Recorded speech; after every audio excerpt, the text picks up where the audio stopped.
দীর্ঘ একটা watch tower থেকে শহরটাকে দেখতে বেশ সহজ সরল লাগে, ঝুলন যাত্রার মতন। কালো কালো রাস্তাগুলো এঁকে বেঁকে চলে গেছে সুদূরে একে অপরকে কেটে।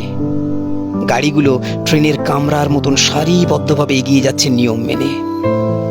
রাস্তার দুধারে থোকা থোকা ফুলের মতন একদল মানুষ কেনাকাটা করছে বিভিন্ন দোকান থেকে।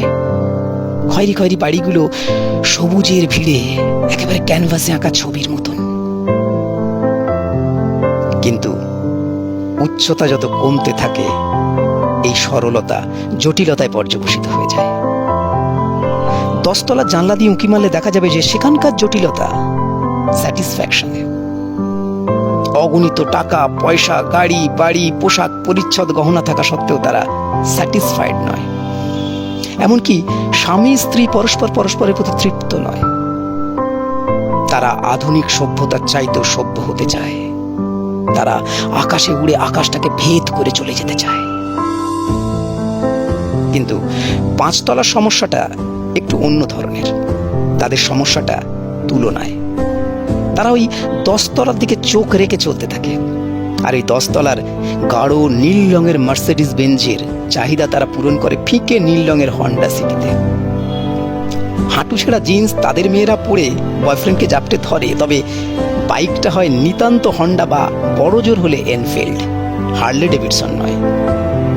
হাই হিল পরে তারাও হাঁটে, তবে 5 স্টারের মখমলে মেঝে নয়, কালো কালো পিচ রাস্তার উপর দিয়ে। 3 তলার জটিলতা হলো মানিয়ে চলায়।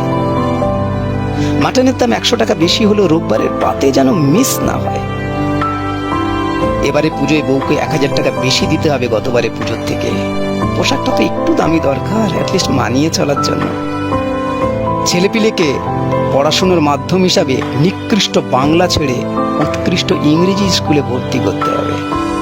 এবং শুধু তাই নয়, রাত্রে ফিরে পানপাত্রটা কম দামি হলেও যাতে ইংলিশ কালারে ভরে যায় সেদিকে লক্ষ্য রাখতে হবে।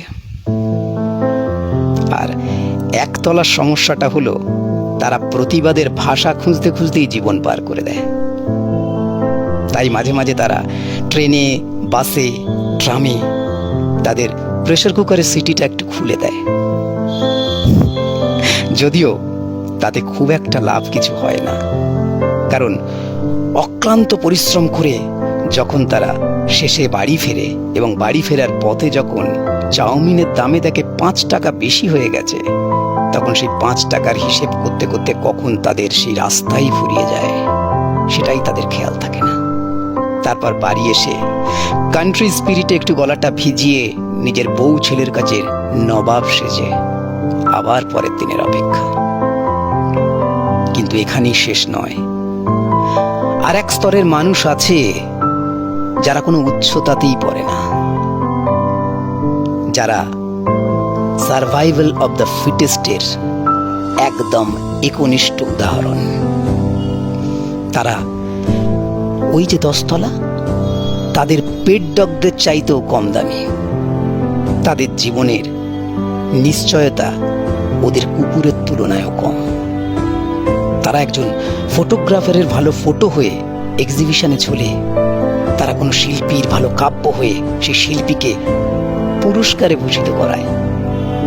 বা তারা কোনো পলিটিশিয়ানের ভোট ব্যাংক হয়ে তাদের পদে আনে। কিন্তু তাদের নির্দিষ্ট নিজের কোনো জায়গা নেই।